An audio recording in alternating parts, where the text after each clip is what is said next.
భారతదేశ తెలుగు రాష్ట్రాలలో ఉన్న దైవజనులకి, స్వార్థికులకి, అపోస్తులకి, కాపరులకి, ప్రవక్తలకి, ఉపదేశకులకి కల్వరి మినిస్ట్రీస్ తరఫున మా నిండు వందనాలు తెలుపుతున్నాం. దేవుడు ఈ అంత్య దినాలలో, చివరి రోజులలో ప్రభు రాకడకు ముందు సర్వలోకాన్ని దర్శిస్తూ అద్భుతమైన రీతిలో భారతదేశ తెలుగు రాష్ట్రాలని జ్ఞాపకం చేసుకొని ఒక గొప్ప దైవజనుడిని, ఒక అభిషక్తుడిని మన హైదరాబాద్, సికింద్రాబాద్ ట్విన్ సిటీస్ కి November 25th, 26th, 27th LB స్టేడియంలో ఆ ప్రవక్తను దేవుడు నడిపించబోతున్నాడు. అపోస్తలుడైన పౌలు అంతియోకియాలో అడుగుపెట్టినాడు. ఒక బలమైన ఉజ్జీవం రగులుకుంది.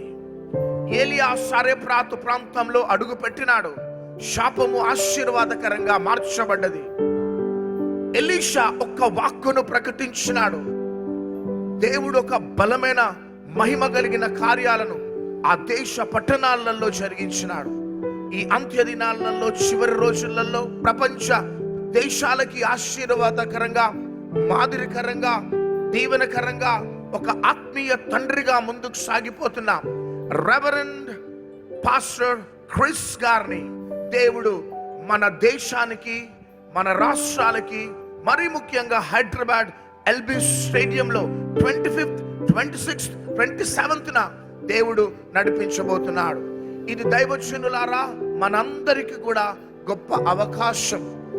ఈ యొక్క అంత్య దినాలలో, చివరి రోజులలో ఆ దైవజనుణ్ణి మన పట్టణాలకి నడిపించడానికి దేవునికి ఒక ప్రత్యేకమైన ఉద్దేశంతో నడిపిస్తున్నాడు.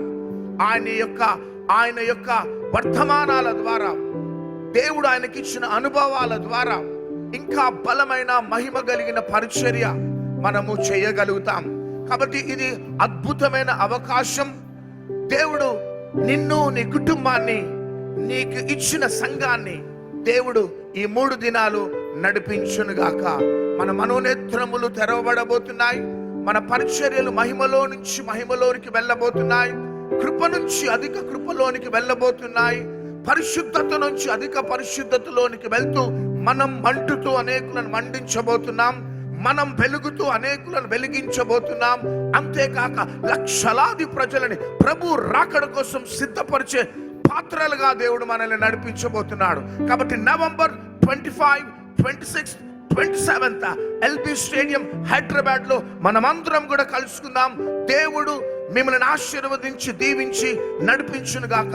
May God bless you all. Praise the Lord. Part of the Christian Leaders Conference India with Pastor Chris. Register today at reoninternational.org/event-reg-india/